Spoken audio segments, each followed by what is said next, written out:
હા તો કેમ છો મિત્રો? તો હું છું સાગર મકવાણા. તો આજે હું ને મારા મમ્મી જાય છે ક્યાંક દવાખાને. તો હાલો હું તમને લઈ જાઉં. અહીંયા તો અમે રિક્ષામાં બેઠા તો જોઈ લો અહીંયા રહ્યા મારા મામા. એને પણ બતાવી દઉં અરીસામાં. તો આપણે આગળ આવેલા જાય છે. આ જુનાગઢનો આપણે ગેટ આવી ગયો. એ ગેટ કયો છે એ તમે મને કમેન્ટ બોક્સ કરજો.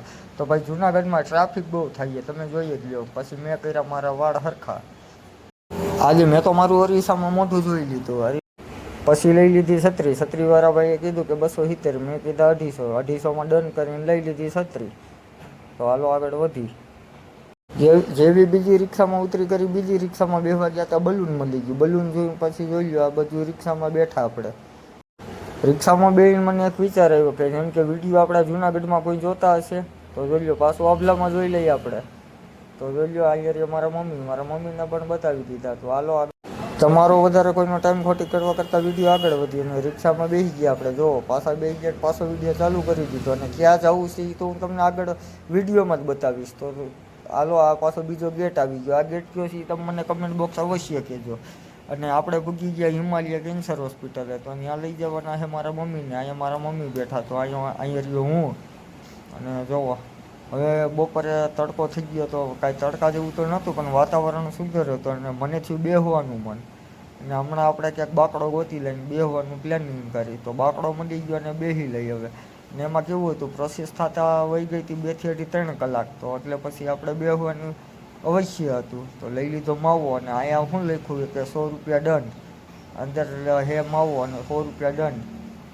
અને અહીંયા ગેટમાં લખેલું કે અહીંયા કોઈને અંદર આવવાની મનાઈ છે. તો આપણે છતાં જવું હતું અંદર. તો હાલો આપણે અંદર જઈને આપણે વિડીયો બનાવી. જે થાય એ જોયું જાય. અહીંયા કોઈક તો દેખાણું તો હમણાં આપણને મેડમે બરકા અંદર કોમ્પ્યુટરને બધું જોઈ લ્યો. તો અંદર બધું જોઈ કરીને આગળ મેડમને પાછળ હું. તો જોવો હમણાં હું તમને બતાવું બધી વસ્તુ કે અંદર શું શું છે. જો અંદર બધી આવી વસ્તુ આવે. આ બધું ખુફિયા સિક્રેટ છે. આ છે આ શેકનું મશીન, જેમ કે રેડિયેશનનું મશીન. રેડિયેશનનું મારા મમ્મીને દઈ દીધા રેડિયેશન. પછી હમણાં આપણે નીકળવાનું છે ઘરે. આ એરિયા મેડમ. આ મેડમ કોણ છે એ તમે કહો તો. આ મેડમ કદાચ વિડીયો મેડમ પાસે પૂછતો હોય તો મેડમને કંઈ કમેન્ટ બોક્સ અવશ્ય કરજો. તો જો અત્યારે આ લાંબો વિડીયો થવાનો છે. હા તો મિત્રો આપણો જે આ પહેલો મિની બ્લોગ છે બરાબર. તો આપણે જોવો થેલી બેલી તૈયાર કરી લીધી. અને અહીંયા હમણાં દવાખાને અને આપણે ટાટા બાય બાય કરી દઈ. દવાખાનું બતાવી દઉં. દવાખાનાને ટાટા બાય બાય કરીને હવે આપણે ઘરે જાય. તો જુઓ અહીંયા રહ્યો જુનાગઢ રસ્તો. ને હવે ઘરે જવા પહેલાં આપણને અહીંયા મળી ગયું પુલ.